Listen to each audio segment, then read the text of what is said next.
All eyes are on Annapolis as the House begins debating the state's budget. And with less than 2 weeks left until sine die, lawmakers are scrambling to pass a final version. Fox 45's Mackenzie Frost joins us live from the State House. So, Mackenzie, we know the debate has been going on all day. What are you hearing right now? Well, Kai and Mary, lawmakers finished up their debate just after 4:30 this afternoon, and finally we're getting some details about what's included. But the debate on the House floor often grew tense as lawmakers are up against the clock to get this done. Saying aye, opposed, amendments have been adopted. Before hours-long debate, nearly 200 budget amendments with some of those small agency cuts were discussed. It reduces new positions and associated funding. Impact local open space funds. Now, this is the best we can do. Amendments 107 through 119. And ultimately adopted. The ayes have it. House Minority Leader Jason Buckle tried to offer another amendment with larger cuts across the board. We're not flush. We can't do things that we'd like to do, that the advocates want us to do, that sound great, that maybe are very nice. We have to do the necessities. Like deleting 25 new and vacant positions, eliminating the 1% cost of living adjustment for state workers, increase the freeze on state vacancy rate from 9.5% to 10%, freeze hiring with critical position exceptions, change Medicaid coverage and eligibility, alter the blueprint spending, and hundreds of millions of dollars in cost shifts and cuts in other areas. In total, Delegate Buckle's amendment would cut more than $1.5 billion. I don't like it. I wish we had the money. I wish we'd done better in the economy the last 3, 4, 5, 6, 7 years. But you got to start living in a land of truth and facts. Budget Chair Ben Barnes argues Buckle's option is not balanced because it cuts federal and special funds. Because we would rather take a little cut to tourism rather than a cut to every kid in this state. Buckle's plan failed. And Republicans spent hours. But for every dollar spent, $34 in return. Offering amendment. Pretty good investment. Just saying. After amendment. Madam Speaker.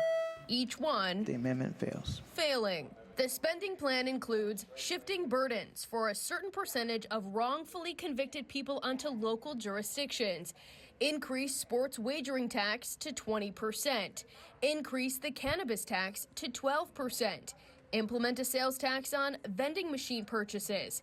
In addition to speeding up how soon you'll pay more to register your vehicle, lawmakers are raising the vehicle excise tax from 6% to 6.8%. This is a tax on any and everybody who would buy a vehicle in our state. That tax also applies to short-term rental cars. We tax every rental car transaction in the state of Maryland at 11.5%. But now we're going to double tax them. Taxing. Delegate Mark Corman argues the state's transportation trust fund needs an injection of cash. And with the elimination of a 75-cent delivery fee, he says lawmakers need to balance competitiveness and the impact on taxpayers while still funding priorities. But there is a burden on Maryland taxpayers, it's true.